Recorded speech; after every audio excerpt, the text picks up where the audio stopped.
Selamat pagi dan salam sejahtera untuk kita semua.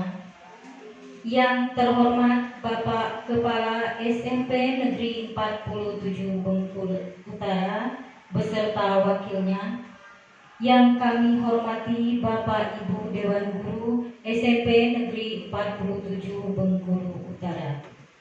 Puji syukur kita panjatkan kehadirat Allah Subhanahu wa Ta'ala yang mana telah memberikan rahmat dan hidayahnya sehingga kita dapat berkumpul di sini dalam rangka acara penyampaian diseminasi modul 1.4 hari ini Jumat tanggal 20 Oktober tahun 2023. Adapun susunan acara kita pada hari ini, yang pertama yaitu menyanyikan lagu kebangsaan Indonesia Raya yang akan dipimpin oleh Ibu Eva Apriani SPD. Kepada Ibu dipersilakan. Bapak Ibu, Bapak dan Ibu Dewan Guru, kami harap untuk berdiri sejenak.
Terima kasih kepada Ibu Eva Apriani SPD. Bapak dan Ibu Guru kami harap untuk duduk kembali. Bapak dan Ibu Guru yang kami hormati, acara berikutnya yaitu pembukaan. Marilah kita buka acara ini dengan membacakan lafaz basmalah. Bismillahirrahmanirrahim. Acara berikutnya yaitu kata sambutan dari Bapak Kepala SMP Negeri 47 Bengkulu Utara sekaligus membuka acara kita pada hari ini. Kepada Bapak Akmal Nova SPD dipersilakan. Assalamualaikum warahmatullahi wabarakatuh. Selamat pagi. Alhamdulillah, kita panjatkan puji syukur atas nikmat yang telah diberikan kepada kita semua, baik nikmat berupa kesehatan dan nikmat kesempatan. Insya Allah nikmat-nikmat yang lain akan diberikan kepada kita semua. Selamat dan salam semoga Allah sampaikan kepada arwah junjungan Nabi kita Nabi Muhammadin Sallallahu Alaihi Wasallam. Allahumma shalli ala sayyidina Muhammad wa ala sayyidina Muhammad. Harapan kita di kemudian hari dapat syafaat dari beliau. Amin amin ya rabbal alamin. Yang saya hormati terkhusus Pak Endra sebagai calon guru penggerak. Yang saya hormati Bapak Ibu guru atau Dewan Guru SMP Negeri 47 Bengkulu.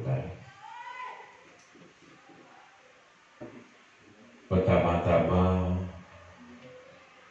kita merasakan suatu kebanggaan dengan penggerbekan guru penggerak ini. Sudah 2 orang kemarin, sekarang tambah 1 orang lagi, seolah tahun-tahun berikutnya itu banyak lagi dari SMP Negeri 47 Bengkulu. Kegunaannya Bapak Ibu tentulah sangat signifikan, sangat berarti pada kemajuan pendidikan khususnya SMP Negeri 47 ini. Karena kalau gurunya sudah bagus, gurunya sudah talenta, tentu akan mengimbaskan kepada kawan-kawan, mengimbaskannya lagi kepada anak didik kita. Insya Allah kedepannya pendidikan di SMP negeri ini 47 terkhusus ini akan lebih baik, akan lebih maju. Kemudian kepada Pak Indra, mohon maaf karena kemarin itu secara layaknya seharusnya itu saya berharap semua guru yang hadir, karena sudah saya beritahukan, umumkan di grup yang tidak ada jam harap datang ke sekolah karena ada pertemuan. Insya Allah kedepannya itu akan lebih lagi. Bapak Ibu yang saya hormati, inilah suatu bentuk kerjasama kita. Kita sudah tahu bahwa hidup itu tidak bisa sendiri-sendiri. Itu jelas. Mengapa kalau kita berpikir hidup tidak bisa sendiri, maka akan hilanglah sifat ego kita. Kalau kita berpikir seperti itu, egoisme ini karena ditimbulkan dia tidak melihat kanan, kiri, atas, dan bawah. Timbullah egoisme. Dia menganggap dirinya itu serba bisa. Padahal dalam agama sudah ditentukan bahwa di atas langit itu pasti ada langit lagi. Makanya kita kaji itu. Saya juga sangat mendukung, memberi apresiasi kepada kawan-kawan semua telah berkolaborasi untuk memajukan kegiatan-kegiatan kita, baik menolong guru penggerak, kemudian PMN.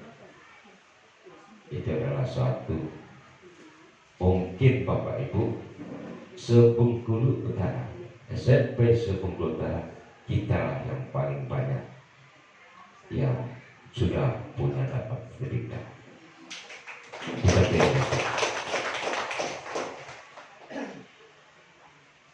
Karena juga kepala sekolah juga makanya kemarin waktu Habib mengumumkan sertifikasi akan ditindaklanjuti masalah aksi nyata. Artinya aksi nyata ini sangat penting bagi guru, bukan semuanya bagi guru.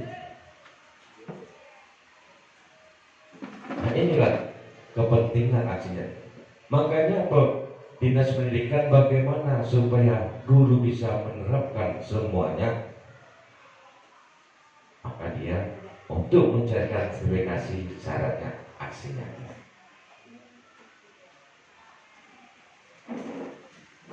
Mengapa harus seperti itu? Ya karena tidak ditokok seperti itu, maka guru-guru kita ini tidak mau melaksanakan. Tapi kalau sudah ke finansial, mau tidak mau, dia harus mengerjakan. Inilah tolak ukur kita, maksudnya. Tolak ukur bahwa harus ada ketegasan. Padahal itu tidak bagus. Kita harus. Makanya kemarin saya waktu pindah, saya lihat bapak ibu saya cek ibu siswi berapa yang sudah punya sertifikat. Saya lihat wah banyak. Nyata saya juga belum. Makanya saya tolong bapak, ibu siswi, ibu yai, tolong bapak buatkan. Ini berarti kita inilah bentuk kolaborasi yang baik. Ya kita pupuk, kita bina dan kita hadirkan kolaborasi yang bagus. Itu harapan.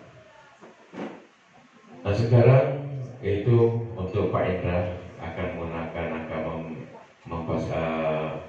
menjelaskan, memberi keterangan atau juga presentasi masalah diseminasi modul 1.4 ini tentang budaya positif.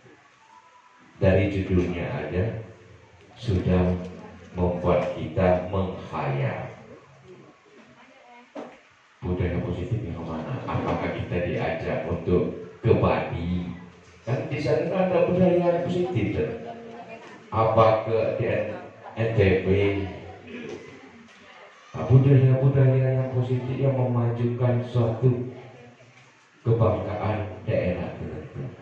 Dengan aksi nyata ini mudah-mudahan itu bisa kita manfaatkan, bisa berguna bagi sekolah kita, terkhususnya Pak Indra dan pada umumnya bagi kita semua.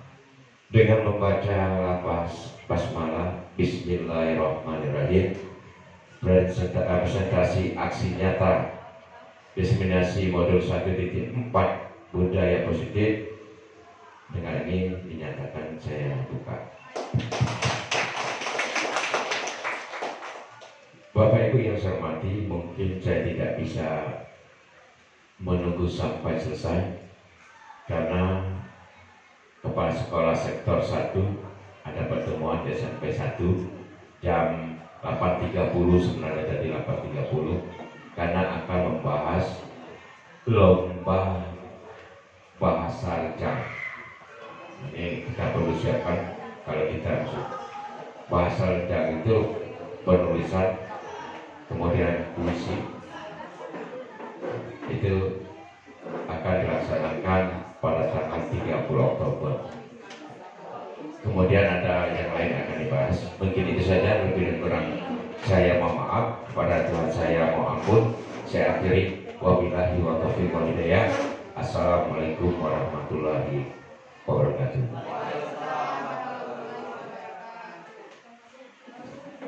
Terima kasih kepada Bapak Akmal Nova SPD atas sambutannya dan sudah membuka acara kita pada hari ini.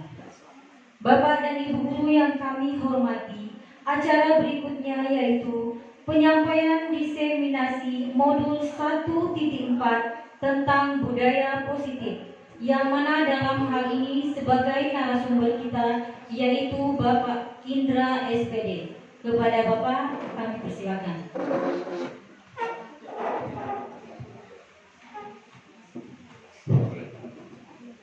Baik, assalamualaikum warahmatullahi wabarakatuh. Selamat pagi Bapak Ibu. Sebenarnya saya gugup dan kawan-kawan juga gugup.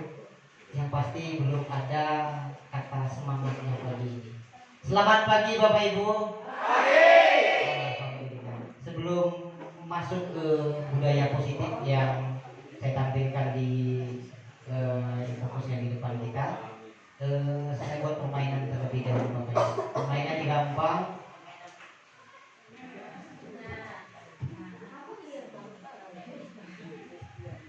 permainan bertepuk Bapak Ibu. Jadi kalau saya sebutkan tepuk 1, maka Bapak Ibu bertepuk 1 kali. Tepuk 2 berarti bertepuk 2 kali. Tepuk 3 juga sama, tepuknya 3 kali. Tepuk 4 juga bertepuk 4 kali. Bisa Bapak Ibu? Kita coba ya. Kita coba Bapak Ibu. Tepuk 1, tepuk 2, tepuk 3, tepuk 4. Wah, hebat sekali Bapak Ibu ya. Kita coba lagi. Kita lihat mana yang fokus. Fokus ya Ibu Dwi. Baik, tepuk 1, 2.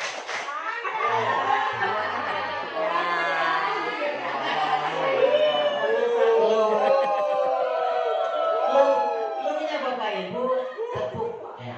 Oke, kita ulang. Siap Bapak Ibu? Kita ulang kembali. Tepuk 1, tepuk 2, 3. Sekali lagi. Fokus ya Bapak Ibu. Baik. Siap? Tepuk 2, tepuk 3, 1. Oke, siap. Sudah fokus berarti ya. Baik Bapak Ibu, saya nggak usah lama-lama. Jadi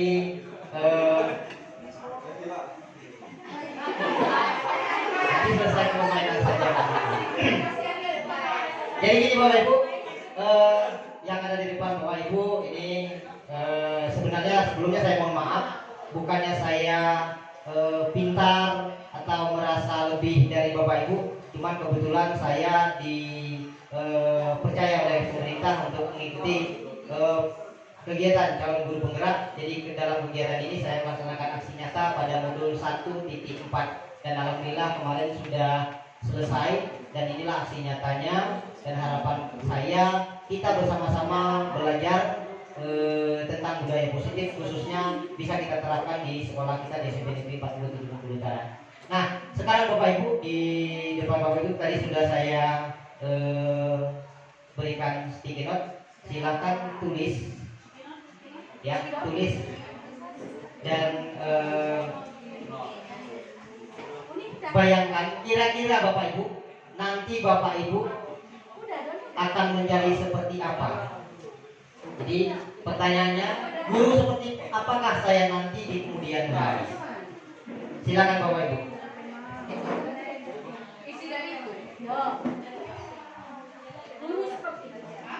Guru seperti apakah saya nanti di kemudian hari? Ada pena Bu? Ada. Oke.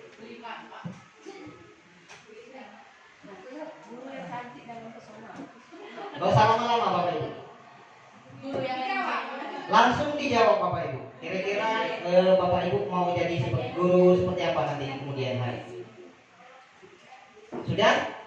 Belum Pak. Sudah Bapak Ibu? Baik, yang pertama saya minta izin kepada senior Ibu SD Nurjana. Kira-kira mau menjadi guru seperti apa nanti beliau di kemudian hari? Silakan Bu.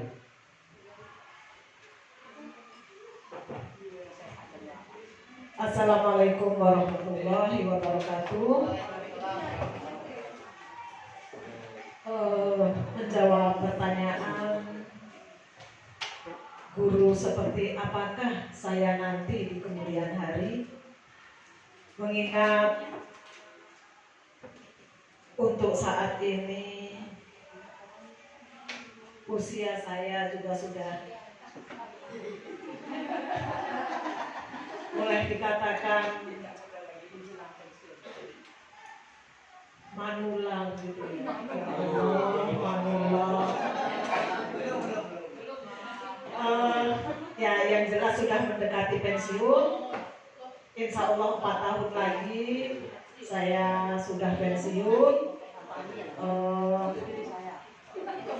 Jadi kalau menjawab dari pertanyaan itu tentu saja selagi saya masih diberikan kesempatan umur untuk menjadi guru, maka saya akan untuk 4 tahun ke depan ini saya akan menjadi guru yang benar-benar digugu dan ditiru, ya, baik itu untuk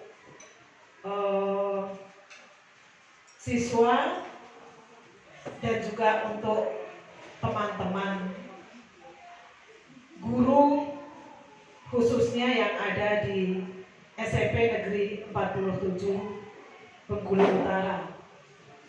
Dan untuk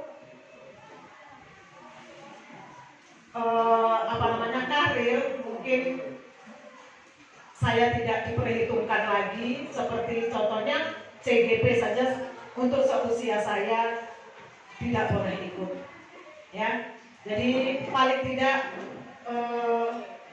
saya harus menjadi orang yang dituakan itu bagaimana, ya. Jadi saya harus menjadi orang yang dituakan oleh teman-teman yang ada di SMP Negeri 47 Bengkulu Utara. Mungkin itu saja. Terima kasih. Assalamualaikum warahmatullahi wabarakatuh.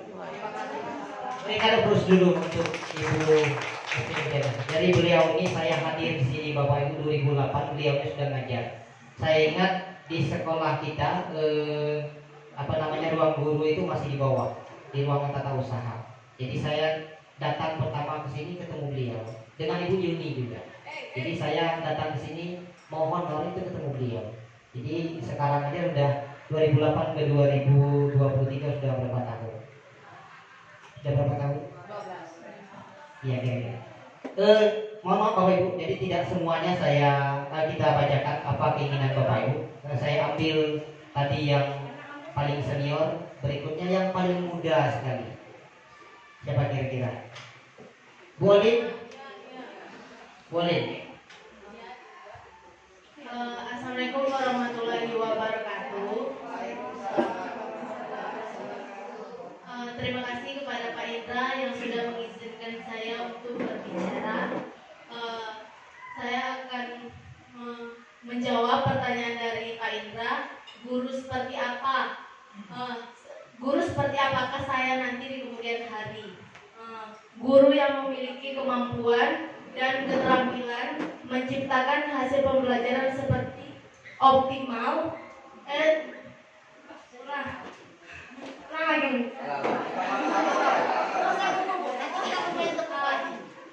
Guru yang memiliki kemampuan dan keterampilan menciptakan hasil pembelajaran secara optimal, kemudian memiliki kepekaan dengan kemajuan zaman, memiliki wawasan intelektual dan berpikir maju.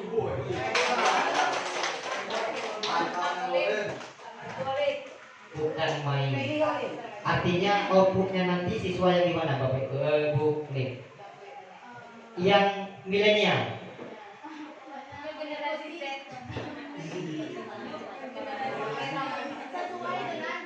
Sesuai perkembangan zaman. Artinya output yang akan diciptakan nanti adalah siswa yang di zaman tersebut, mungkin kalau sekarang di zaman IT, artinya anak tersebut nanti pintar di IT-nya. Kira-kira seperti itu Bu.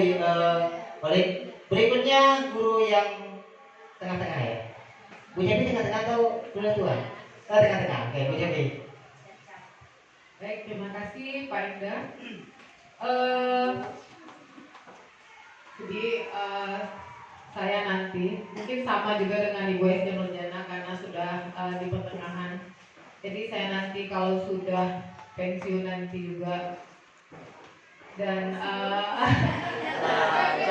saya nanti mau jadi seorang ibu yang bisa diingat dan dikenang baik oleh anak-anaknya, itu saja. Jadi dengan mereka mengenang dan mengingat saya yang baik-baik, insya Allah mereka bisa mendoakan saya seperti itu aja. Terima kasih.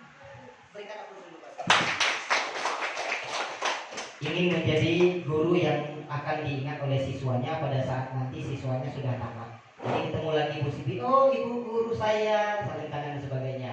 Ada juga, oh ibu ini, oh bapak ini. Kebetulan anaknya polisi, udah hilang saja lah, kira-kira seperti itu. Mungkin seperti itu Bu. Kita lanjut. Tujuan pendidikan Bapak Ibu. Jadi menurut Bapak Ki Hajar Dewantara, pendidikan adalah menuntut segala korban pada anak untuk mencapai keselamatan dan kebahagiaan yang setinggi-tingginya baik sebagai anggota masyarakat. Nah, oleh karena itu kita selaku sebagai pendidik kita harus menuntun dan bukan menuntut Bapak Ibu. Makanya saya menerangkan itu menuntun. Apa itu menuntun Bapak Ibu? Membimbing anak kita dari tidak tahu menjadi tahu, dari tidak bisa menjadi bisa. Itu menurut Bapak Ki Hajar Dewantara. Kenapa?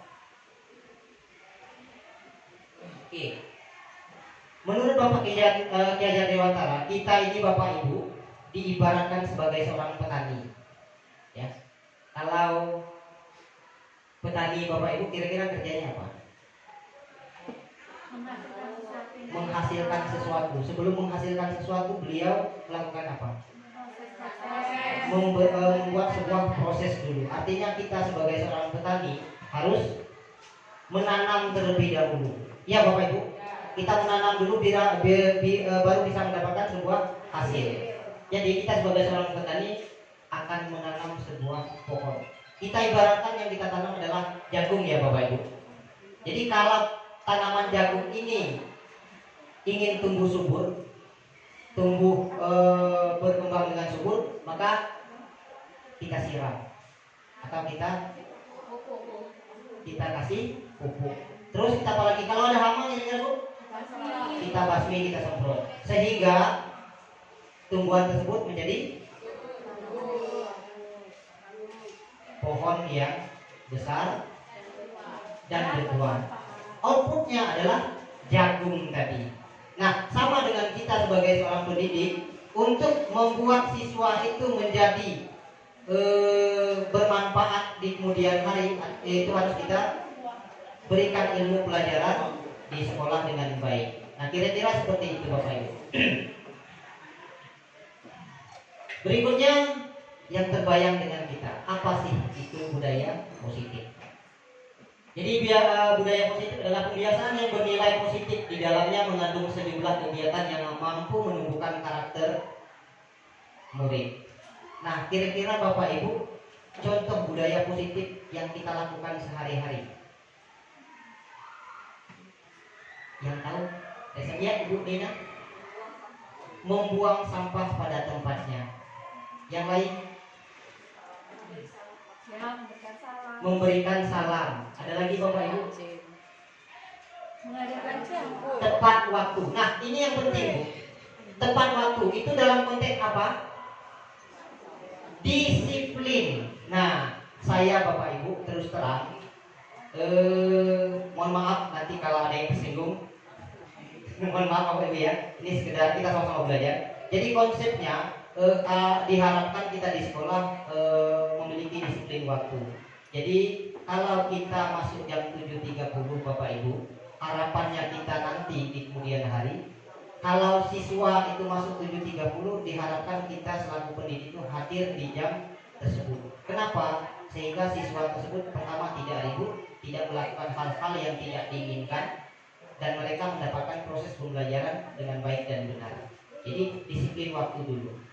Nah, berikutnya Bapak Ibu, ada konsep utama budaya positif. Yang pertama adalah perubahan paradigma, disiplin positif, hukuman, konsekuensi, dan restitusi. Berikutnya ada keyakinan kelas dan kebutuhan dasar manusia.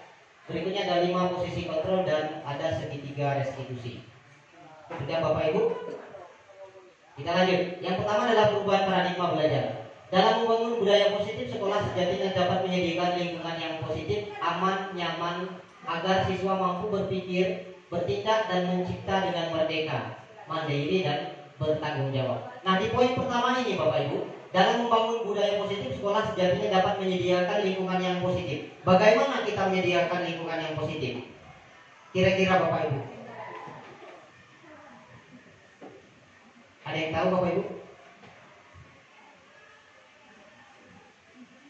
Dalam membangun budaya positif, sekolah sejatinya dapat menyediakan lingkungan yang positif. Mereka terasa aman, nyaman, tentram mungkin, sehingga proses pembelajaran mereka berjalan baik dan lancar. Saya contohkan gini Bapak Ibu. Ada Ibu kekompakan. Oke. Ada lagi?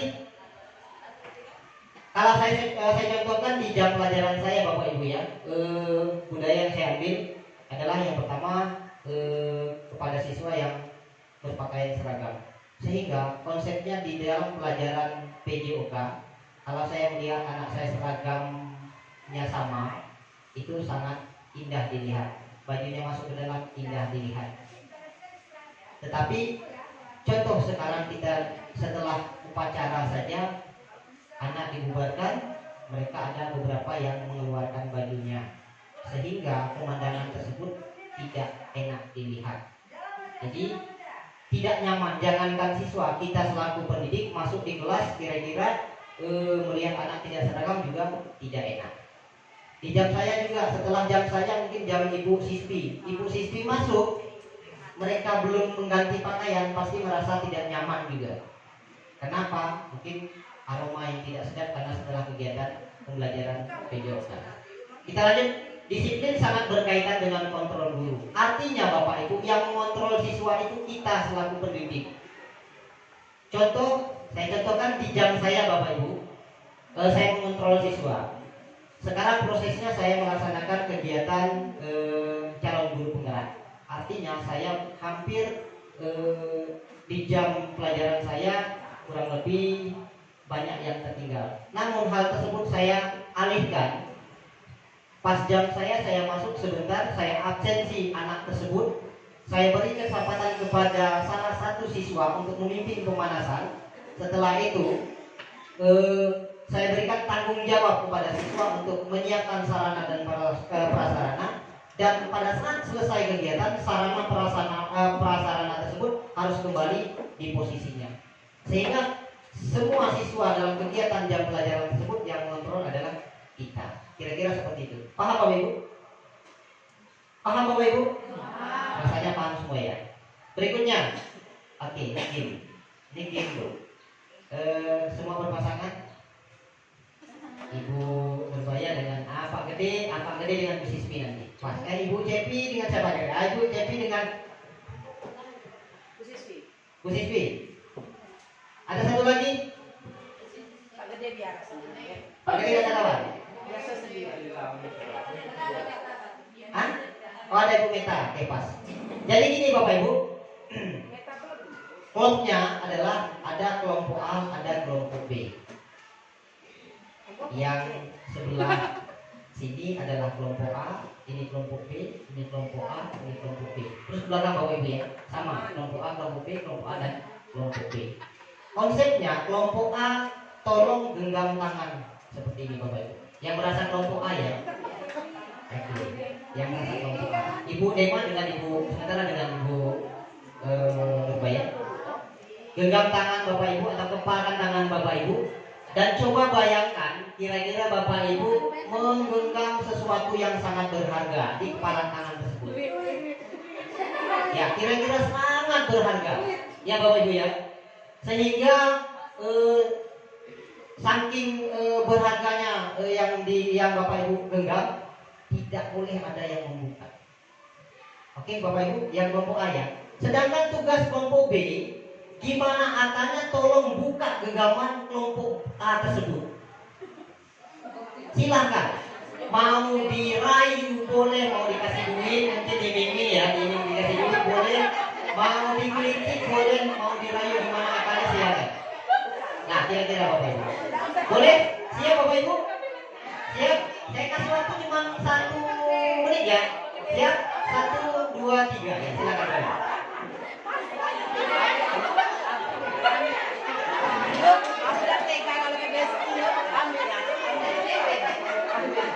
Yang kelompok B gimana akalnya tolong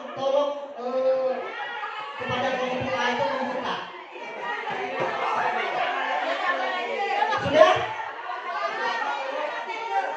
Oke. Sudah Bapak Ibu? Cukup ya? Sebuah pertanyaan Bapak Ibu. Oke, sebuah pertanyaan Bapak Ibu. Yang pertama, selama kegiatan ini tadi berlangsung, sesungguhnya siapa yang memegang kendali atau yang mengontrol dari genggaman Bapak Ibu? Kelompok A. Terus jika Bapak Ibu di kelompok A, ya, jika Bapak Ibu di kelompok A, apakah Bapak Ibu akan membuka genggaman tersebut? Kenapa Bapak Ibu? Artinya Bapak Ibu mengontrol diri sendiri, ya, punya kontrol supaya genggaman ini tidak terbuka. Mungkin emas isinya, ya, mungkin uang, mungkin ini nyawa, mungkin ini hal yang paling berharga dalam hidup Bapak Ibu. Sehingga kelompok B, ngapain dia menyuruh saya membuka? Barang ini adalah milik saya. Artinya kita menjadi seorang pengontrol. Berikutnya disiplin positif. Nah, ini saya dapat dari pembelajaran. Kita sama-sama belajar Bapak Ibu. Yana Kosen menyatakan bahwa kata disiplin itu berasal dari bahasa Latin, yaitu disiplin yang berarti belajar. Artinya disiplin itu adalah sebuah pembelajaran. Sedangkan Bapak Ki Hajar Dewantara, untuk menciptakan murid yang merdeka, syarat utamanya adalah harus disiplin yang kuat.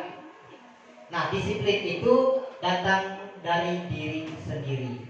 Kita kalau datang ke sekolah jam 7.30 masuk, artinya kalau bisa kita sebelum jam 7.30 hadir di sekolah. Kalau kita jam pagi Bapak Ibu, ya, yang jam mengajar pertama. Nah, kira-kira kalau kita lewat dari jam 7.30 merasa bersalah nggak Bapak Ibu? Apa yang kita lakukan? Apa yang kita pikirkan kalau kita terlambat datang ke sekolah? Malu. Apa lagi? Apa? Tidak enak dengan kawan. Tidak bertanggung jawab. Tidak takut dimarah. Nah, ini takut dimarah. Siapa Bu marah, Bu? Atasan. Guru piket. Oke. Kuncinya adalah disiplin. Berikutnya, terdapat 3 motivasi perilaku manusia menurut Yana Gosen untuk menghindari ketidaknyamanan atau hukuman. Itu dari luar, eksternal, untuk mendapatkan imbalan atau penghargaan dari orang lain, untuk menjadi orang yang mereka inginkan dan menghargai diri sendiri dengan nilai yang dipercaya. Berikutnya, ini kasus Bapak Ibu. Kita sama-sama menganalisa kasus ini. Terbaca Bapak Ibu yang di belakang? Bu Yayu terbaca? Terbaca. Saya baca, ya, kira-kira kasusnya seperti ini. Bila di sekolah Bapak Ibu, bila di sekolah Anda tidak ada aturan yang memberikan surat teguran bagi karyawan yang sering datang terlambat, atau tidak ada atasan yang memberikan Anda penghargaan menjadi karyawan terbaik karena sering tepat waktu, apakah Bapak Ibu akan datang tepat waktu untuk mengajar siswa di sekolah? Kenapa Bapak Ibu? Bertanggung jawab, karena tugas kita selaku seorang pendidik bertanggung jawab untuk melaksanakan tugas kita di sekolah, itu melaksanakan proses pembelajaran. Kita ditunggu oleh siswa Bapak Ibu. Jadi kita bukan berarti adalah nggak apa-apa, nggak akan dimarah oleh kepala sekolah, nggak seperti itu. Jadi kita punya mindset, kalau kita tidak datang tepat waktu, maka kita berpikir, aduh, anak kita di kelas menunggu. Betul Bapak Ibu? Kita satu pemikiran, betul? Kita lanjut. Berikutnya adalah hukuman, konsekuensi, dan restitusi. Nah, sebelum ini, nanti habis ini ada gini, ya. Hukuman itu bersifat tidak terencana atau tiba-tiba. Anak tidak tahu apa yang akan terjadi. Contohnya, kira-kira hukuman Bapak Ibu. Kira-kira hukuman Bapak Ibu, Ibu Nurbaya?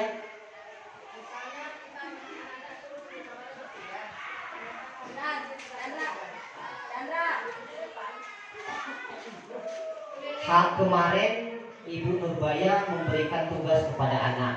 Besoknya ditanya, ternyata anak tersebut tidak membuat tugas, dan Ibu Nurbaya menghukum anak tersebut dengan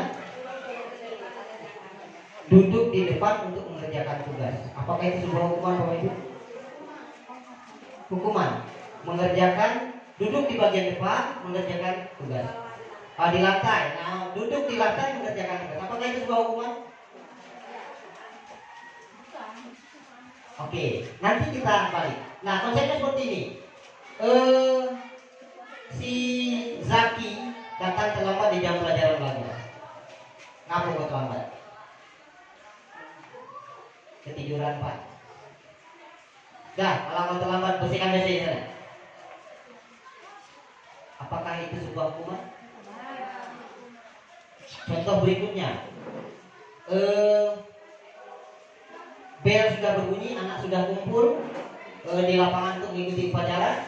Datang satu orang siswa, pakai motor tuh ke sana, balik lagi menuju tiket. Terlambat. Sini kamu yang terlambat. Ambil sampah yang berada di lingkungan musola nih kan. Apakah itu sebuah hukuman? Oke. Berikutnya Bapak itu ada konsekuensi.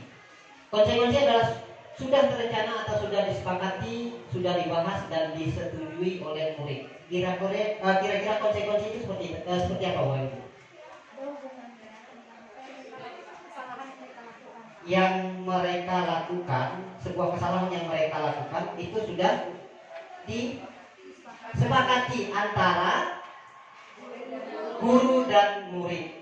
Contoh yang disampaikan tadi oleh Ibu Nurbaya, beliau memberikan tugas hari ini, besok ditanya kepada siswanya tidak mengerjakan PR. Namun karena tidak mengerjakan PR, konsekuensi yang diberikan oleh Ibu Nurbaya, anak mengerjakan tugasnya di depan. Nah, itu adalah sebuah konsekuensi dan bukan termasuk ke dalam hukuman. Kita samakan mindsetnya Bapak Ibu. Berikutnya adalah restitusi, juga merupakan proses kolaborasi yang mengajarkan murid untuk mencari solusi. Artinya kita dan murid mencarikan solusi. Kalau anak terlambat, solusinya seperti apa? Kira-kira seperti itu Bapak Ibu. Sudah diingat Bapak Ibu apa yang saya sampaikan? Sudah diingat semua? Kita game ya. Ini ada apa namanya Ibu? Door prize. Mohon nanti Ibu siswi yang mengangkat tangan terlebih dahulu menjawab, dan kira-kira kalau jawabannya itu adalah benar, maka akan mendapatkan door prize yang kita siapkan. Oke. Siap Bapak Ibu? Dari apa yang saya sampaikan, pertanyaannya gampang, jawabannya pun tidak susah. Karena dari apa yang saya sampaikan tadi, jika Bapak Ibu menyimak, maka Bapak Ibu pasti akan bisa menjawabnya. Gamenya yaitu, ini game yang pertama, dan ada beberapa game yang saya siapkan. Pertanyaannya ini Bapak Ibu, apa perbedaan hukuman dengan konsekuensi? Oke, Ibu siapa namanya? Bu Dinda, silakan Bu Dinda. Mas Ayu. Baik, Assalamualaikum warahmatullahi wabarakatuh. Terima kasih atas kesempatan yang diberikan Pak. Mohon izin untuk menjawab pertanyaan dari apa perbedaan hukuman dan konsekuensi. Nah, hukuman yang dijelaskan tadi itu adalah berupa yang tindakan sesuatu akibat anak melakukan kesalahannya, yang mana misalnya keterlambatan dalam datang ke sekolah, itu dari hukuman membersihkan toilet atau memunguti sampah di lingkungan sekolah. Selanjutnya, dengan konsekuensi adalah kesepakatan antara murid dan guru yang telah disepakati di dalam pembelajaran di kelas. Mungkin itulah yang saya beri. Lebih kurang saya mohon maaf. Assalamualaikum warahmatullahi wabarakatuh. Waalaikumsalam warahmatullahi wabarakatuh. Terima kasih Bu Dinda ya. Oke Bu Dinda. Bu, kasih door prize-nya Bu. Berikan aplaus dulu buat Ibu Dinda. Jadi sudah sepakat, kita akan paham mana yang konsekuensi dan mana yang hukuman. Oke Bapak Ibu? Oke Bapak Ibu? Kita lanjut? Kita lanjut? Oke, kita bertepuk kembali. Tepuk 1, 2. Kita terus lagi. Tepuk 2. Tepuk 1, 3. Oke, sudah konsen. Aman. Kita lanjut Bapak Ibu. Nah, kita sama-sama belajar. Mari kita lihat di sini Bapak Ibu. Kira-kira mana yang konsekuensi, mana yang hukuman dari kasus ini. Kasus yang pertama, anak di disuruh berjemur di lapangan basket pukul 12 siang karena mengobrol dengan temannya. Kira-kira termasuk hukuman atau konsekuensi Bapak Ibu? Sepakat itu hukuman? Oke. Pas ya? Berada di hukuman. Berikutnya Bapak Ibu, kasus yang kedua. Siswa mengelilingi lapangan basket karena terlambat datang ke sekolah. Sepakat? Hukuman. Kasus ketiga, siswa disuruh membersihkan coretan di meja yang dibuatnya. Kenapa itu konsekuensi? Karena sudah ada kesepakatan jika siswa mencoret meja di kelas, maka konsekuensi yang diberikan kepada siswa tersebut membersihkan. Oke. Berikutnya, murid disuruh push up 15 kali karena tidak membawa masker. Hukuman. Oke. Terakhir, siswa menggantikan kertas temannya yang telah dicoret. Sudah pintar semua dulu. Alhamdulillah. Berikan aplaus untuk kita semua. Semoga kedepannya bisa sama nih. Alhamdulillah Ibu mana tadi saya lihat ada Ibu Yayu, Bu Eli. Kasusnya sama. Berikutnya bisa masuk ke materi hukuman, konsekuensi dan restitusi. Ini kasus Bapak Ibu. Saya baca Bapak Ibu, IPA kurang menguasai. IPA ini nama siswa Bu ya, nama orang. Kata kita rubah EPA lah. Mama Bu EPA ya. Oke.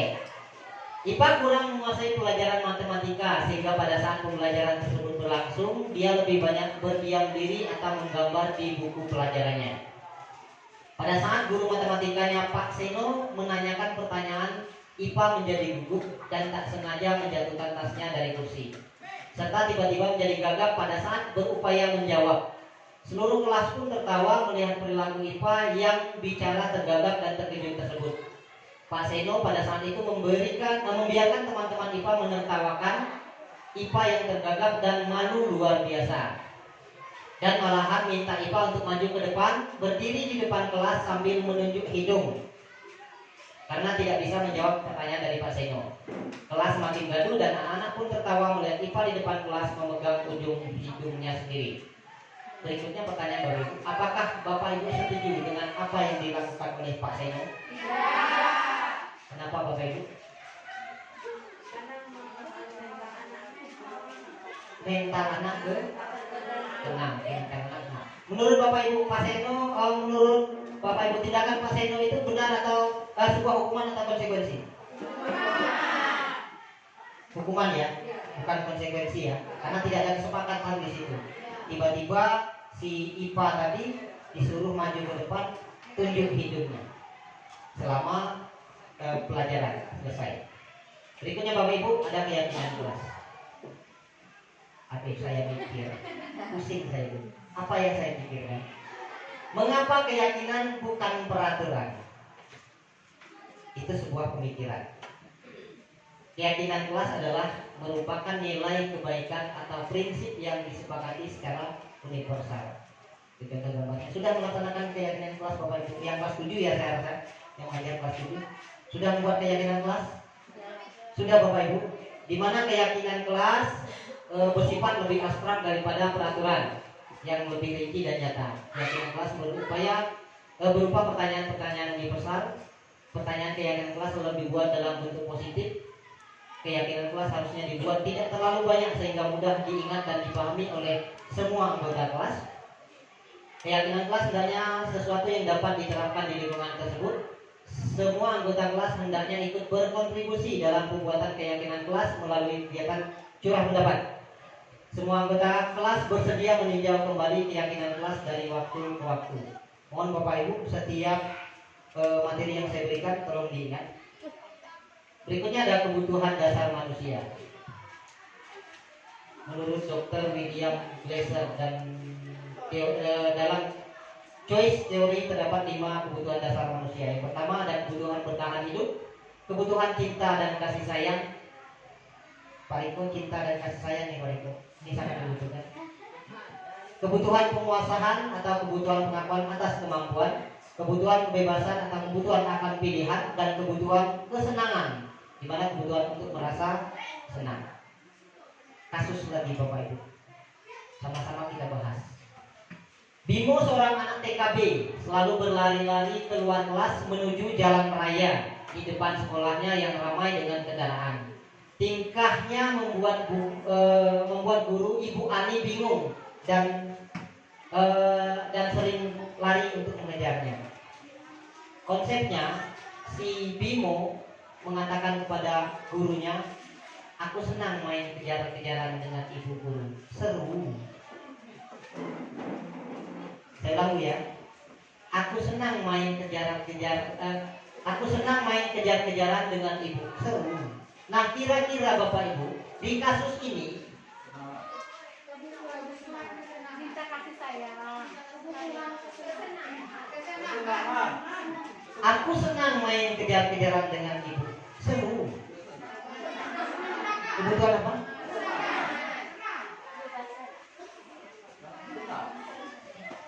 Dia butuh sebuah kesenangan.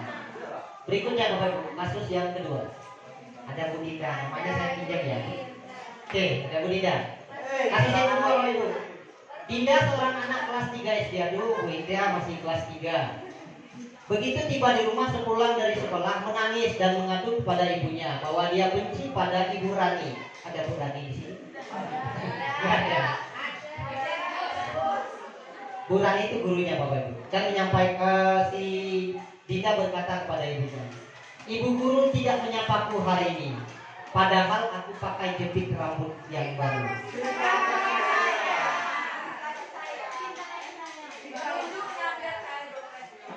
Belum Bu, masih ada game-game.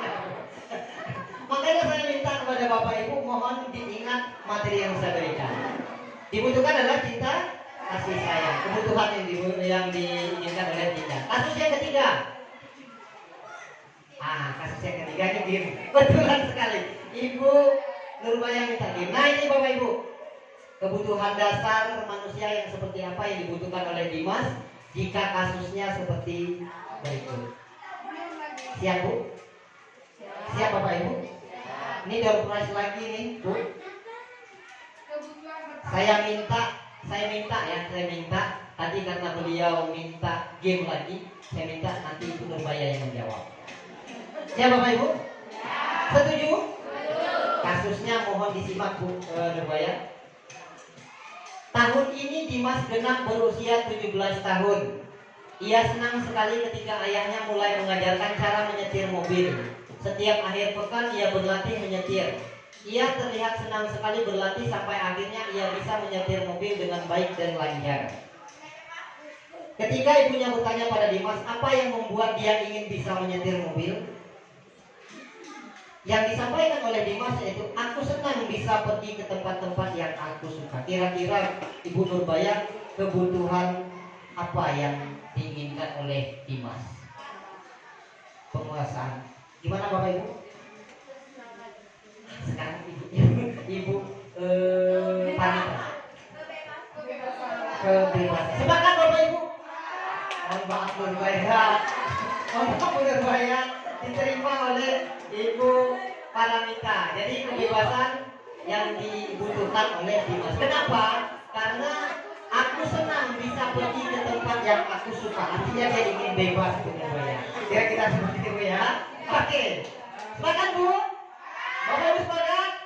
Oke, tepuk 1, tepuk 2, tepuk 1, 3. Oke, masih ini sangat fokus ini. Oke, kita lanjut.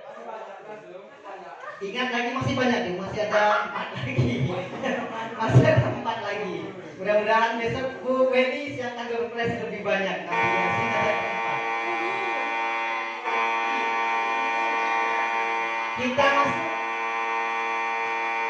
Kita masuk pada posisi kontrol guru. Oke, menurut Dr. William Glasser dalam choice theory terdapat 5 posisi kontrol guru. Yang pertama, posisi kontrol sebagai penghukum.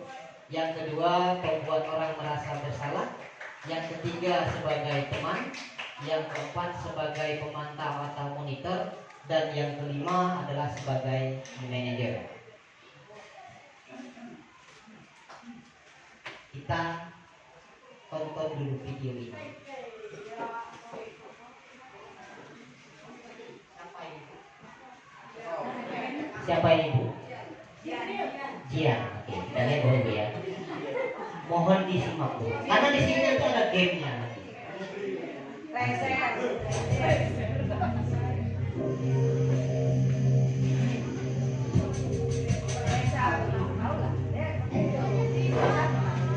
Naren,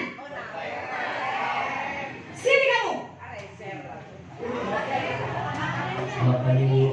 Selalu terlambat. Kamu deh, pasti terlambat. Maaf Bu, saya Apa? Apa coba? Alasan kamu apa lagi? Kapan sih kamu tidak terlambat? Malas sekali ya kamu jadi anak. saya Dasar pemalas. Gak kapok-kapok sih kamu. Sudah berapa kali terlambat? Sana, kamu keliling lapangan basket 2 kali. kenapa saya harus ke lapangan basket Bu? Kenapa? Kamu melawan ibu. Berani-beraninya jawab. Sudah terlambat, masih berani jawab pula. Sekarang, keliling lapangan basket 5 kali sekalian. Biar kapok. Cepat. Pergi sana ke lapangan basket.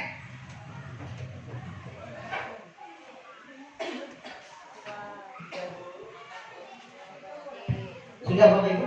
Sudah diamati? Kira-kira posisi kontrol apa yang dilakukan oleh guru tadi? Sebagai penghukum. Sama Bu saya sering seperti itu. Bapak Ibu sering? Sering? Nggak pernah. Ibu nggak pernah, Bu nggak pernah seperti itu, nggak pernah marah. Gitu. Oke, kita lanjut Bapak Ibu. Nah ini game. Yang ketiga masih ada. Posisi pertanyaan Bapak Ibu, posisi kontrol apa yang dilakukan oleh guru pada video di bawah ini? Tonton videonya, kira-kira posisi kontrol mana yang dilakukan oleh guru tersebut? Yang bisa jawab nanti akan ada. Oh, yang belum bisa jawab? Videonya belum saya jawab. Kita tonton dulu Bu. Saking mau door prize kayaknya. Nah, saya nggak kasih bocoran Bapak Ibu. Kita tonton Bapak Ibu. Videonya sama Bapak Ibu.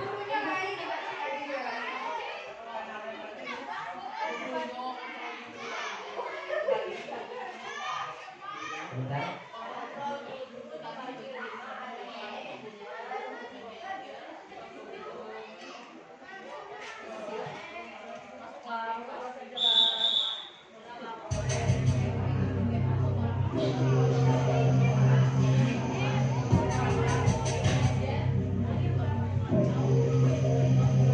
Naren!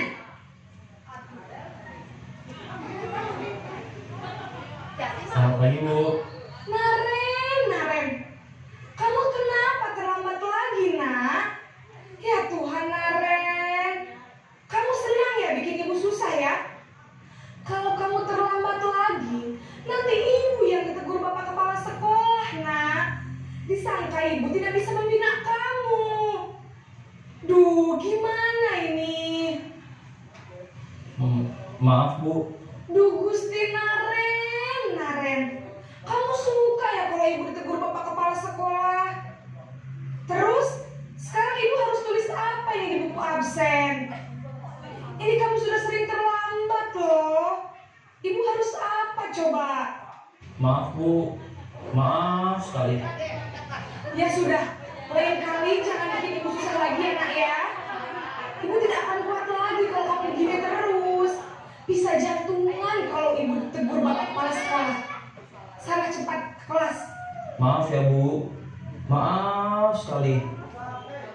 Sudah, Ibu Nina.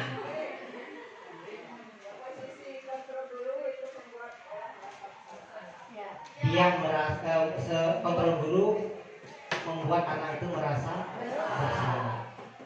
Bu, kasih door prize-nya Bu. Tepuk tangan dulu untuk ibunya.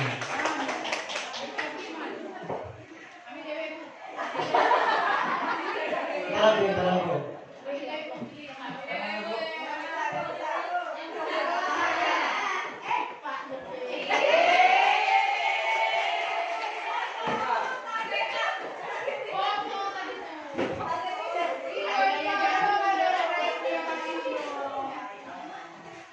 pusing lagi nih Bu? Sama, pertanyaannya sama. Kontrol semua. Jangan meleset Bapak Ibu.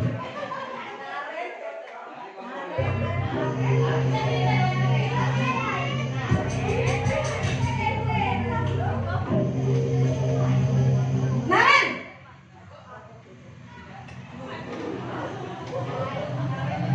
Selamat pagi Bu.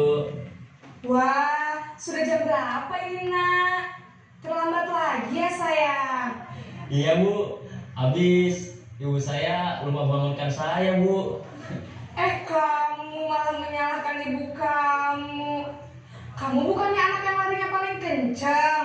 Kok terlambat sih? Iya Bu, saya memang terlambat bangun tadi. Jadi biarpun saya lari kencang, tetap gak kekejar Bu.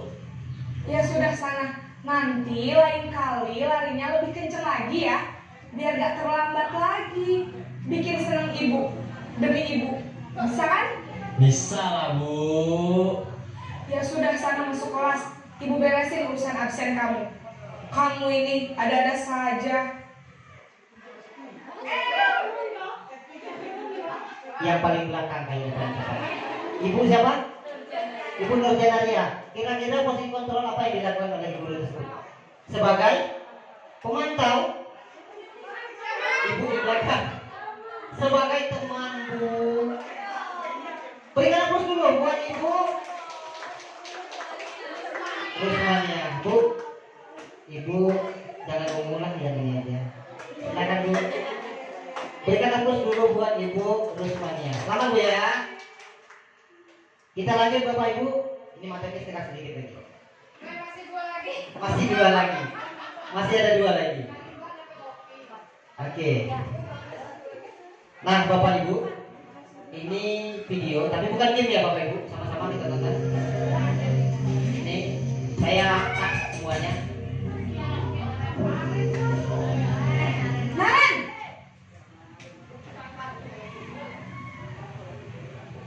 Selamat pagi Bu. Selamat pagi Naren. Maaf Bu, saya terlambat. Iya, sekolah masuknya jam 7, sekarang sudah jam 7.20. Jadi sekarang bagaimana ini Naren? Maaf Bu, saya lupa setel alarm saya semalam. Baiklah, menurut kamu, keyakinan sekolah yang mana yang perlu kamu tingkatkan? Menghargai diri sendiri dan orang lain mungkin ya Bu. Setuju. Jadi, apakah Naren meyakini prinsip saling menghormati tersebut? Iya Bu, saya meyakininya. Apakah Naren bersedia memperbaiki masalah keterlambatan ini? Bersedia Bu. Bagaimana kamu akan perbaiki masalah keterlambatan ini? Saya akan coba untuk tidak lupa menyetel alarm saya Bu. Baik, kalau Naren lupa menyetel alarm di rumah, ada orang yang kira-kira bisa bantu mengingatkan tidak?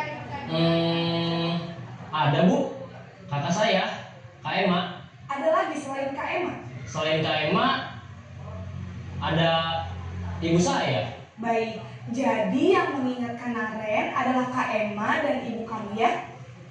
Kira-kira akan mulai start alarm kapan nih Naren? Setelah pulang sekolah, akan segera saya lakukan. Baik, jadi Naren akan setel alarm untuk bangun besok pagi dan akan diingatkan oleh kakak dan ibunda Naren ya. Ada lagi yang mungkin perlu dilakukan Naren agar tidak terlambat bangun lagi? Tidak ada Bu. Baik Naren, terima kasih untuk kerjasama kamu. Sekarang kamu perlu kembali ke kelas untuk belajar. Baik Bu, terima kasih. Baik Bapak Ibu, posisi mana? Monitor. Ini adalah posisi kontrol sebagai manajer. Harapannya Bapak Ibu, kita di sekolah, kebetulan saya mengikuti program calon guru penggerak. Harapannya dari pemerintah kita berada di posisi kontrol sebagai manajer. Namun hal tersebut tidaklah mudah. Kenapa? Kita yang pertama harus menjaga yang namanya emosi. Datang anak Ranger.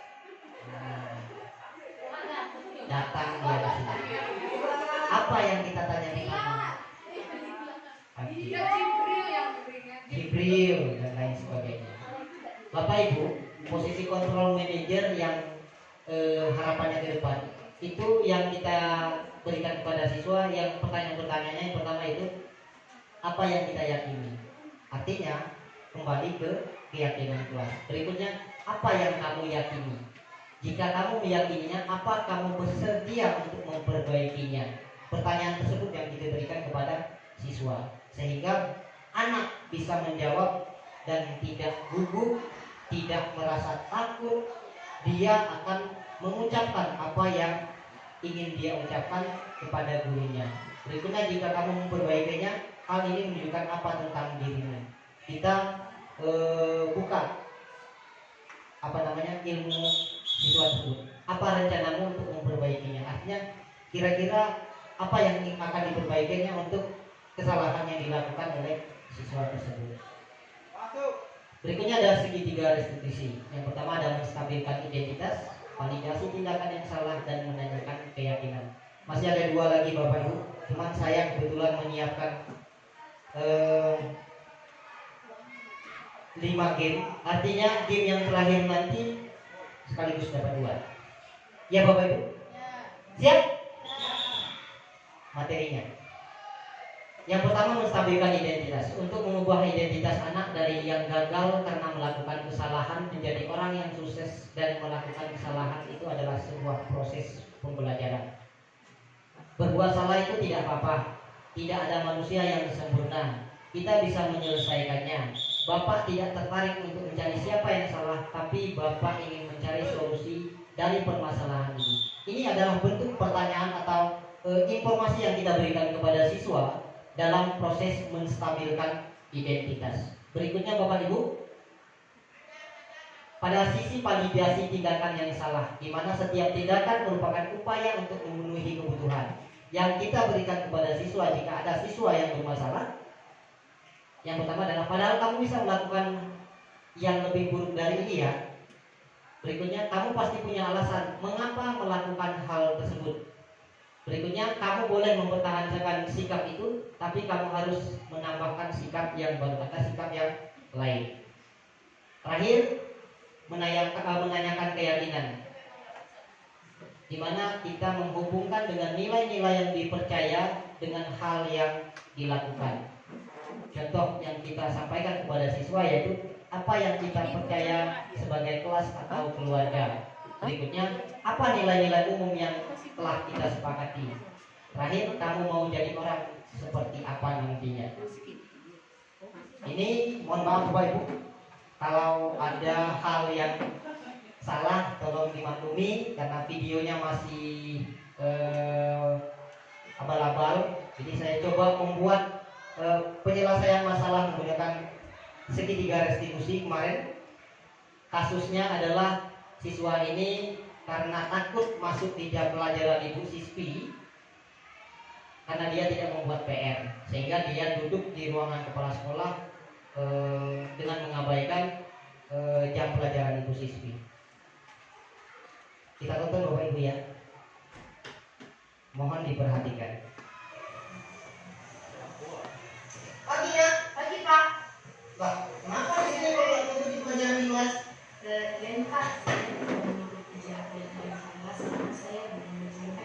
Oh begitu.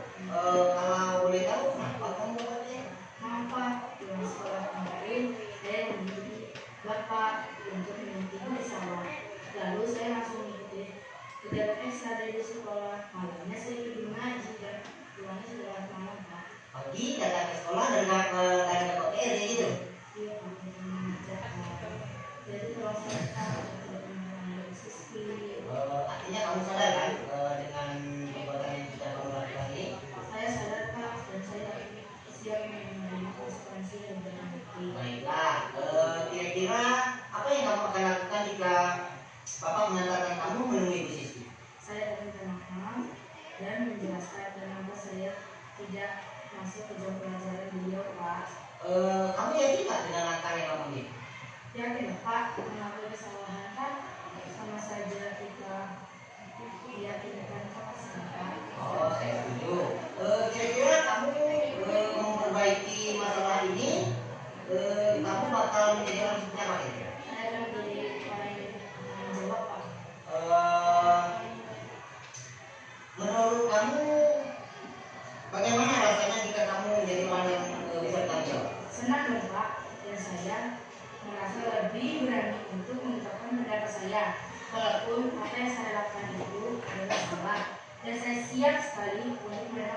konsekuensi yang diberikan akibat dari perbuatan yang saya lakukan. Oke, Bapak telah mengatakan kamu keras menemui Ibu Siswi, namun kamu jangan mengulangi lagi ya. Siap, Pak.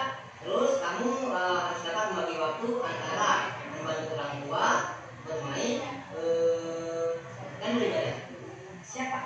Terima kasih atas sarannya yang sudah diberikan ya, Pak. Oke, ayo kita kelasmu, Bapak antar ke ruangan. Ya.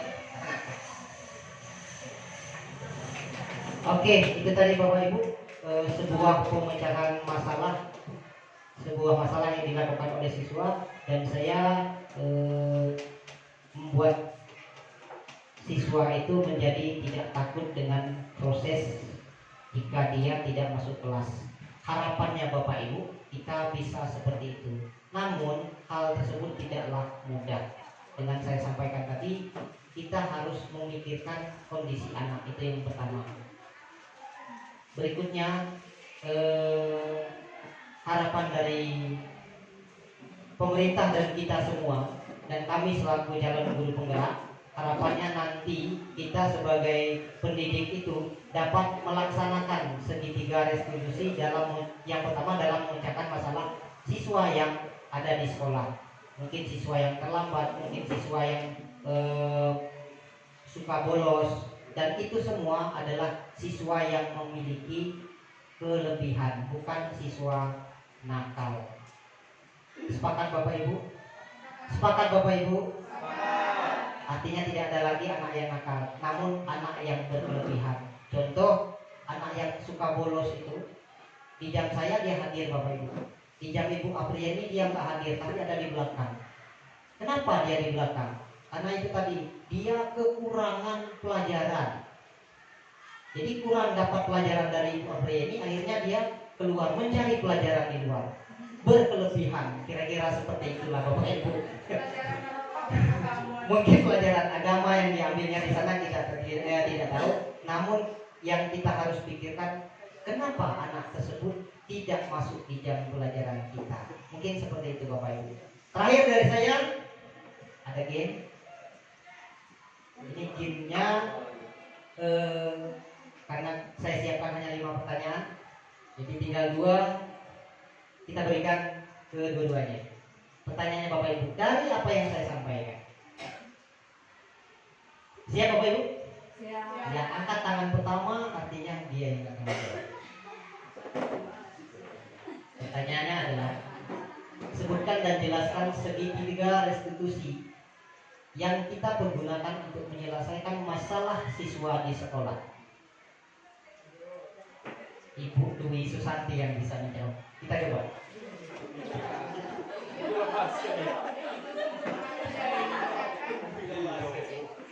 Oke, assalamualaikum warahmatullahi wabarakatuh. Oke, jadi sebelumnya saya akan mencoba menjawab pertanyaan dari Pak Indra. Jadi sebutkan dan jelaskan segitiga restitusi. Jadi seperti yang kita ketahui, kalau segitiga ya berbentuk segitiga, berarti ada 3 cara penyelesaian masalahnya seperti itu ya.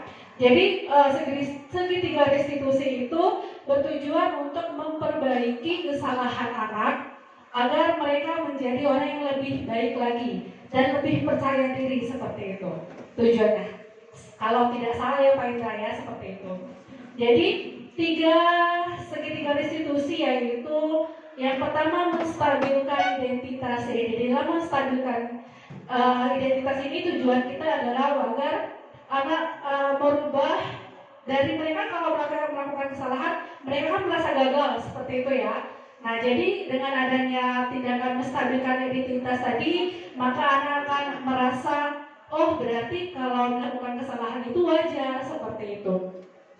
Walau nanti kita memberikan pemahaman kepada anak tersebut. Nah, misal kata-kata yang kita bisa gunakan adalah yang pertama mungkin, oh tidak apa-apa nak kalian melakukan kesalahan. Mungkin bapak atau ibu juga pernah melakukan kesalahan seperti itu, gitu. Yang kedua yaitu memvalidasi tindakan salah. Nah, di sini kita memahami tentang apa sih yang membuat mereka melakukan kesalahan tersebut. Misal tadi dia tidak mengerjakan PR, ada alasan-alasannya.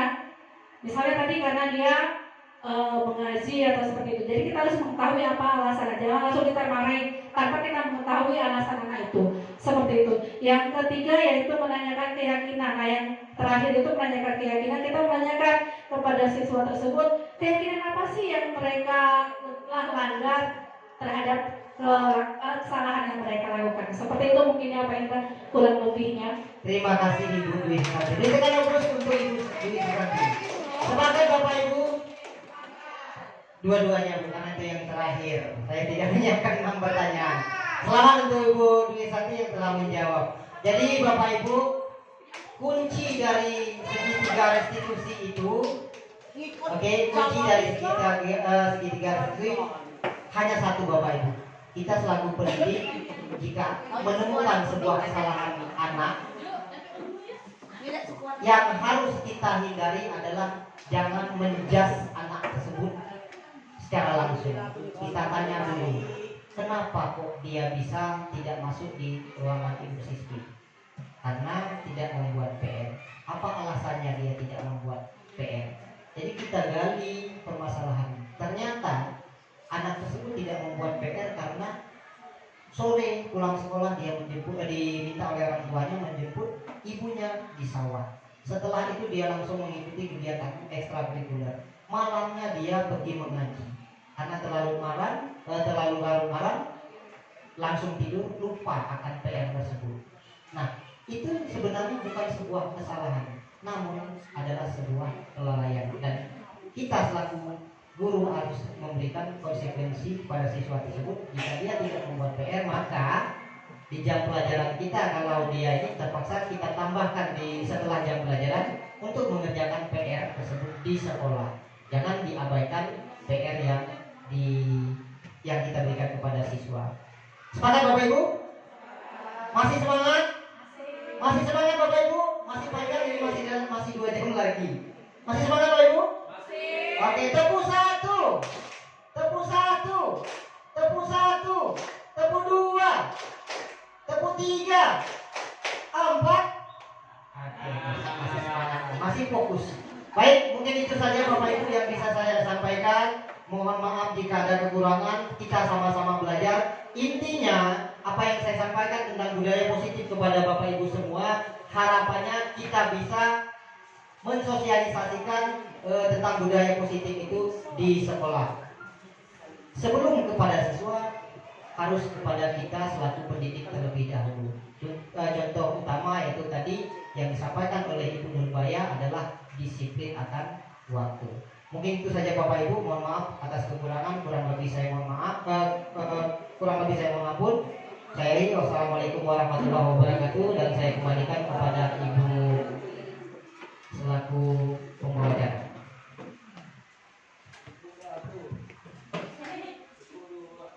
Demikianlah pemaparan dari Bapak Indra SPD selaku narasumber, yaitu mengenai penyampaian diseminasi modul 1.4 tentang budaya positif. Semoga bermanfaat untuk kita semua. Saya selaku pembawa acara mohon maaf apabila ada kesalahan dari saya. Kepada Tuhan saya mohon ampun. Marilah kita tutup acara kita hari ini dengan membacakan lafaz hamdalah. Alhamdulillahirabbil alamin. Saya akhiri, wabillahi taufiq wal hidayah. Wassalamualaikum warahmatullahi wabarakatuh. Waalaikumsalam warahmatullahi wabarakatuh.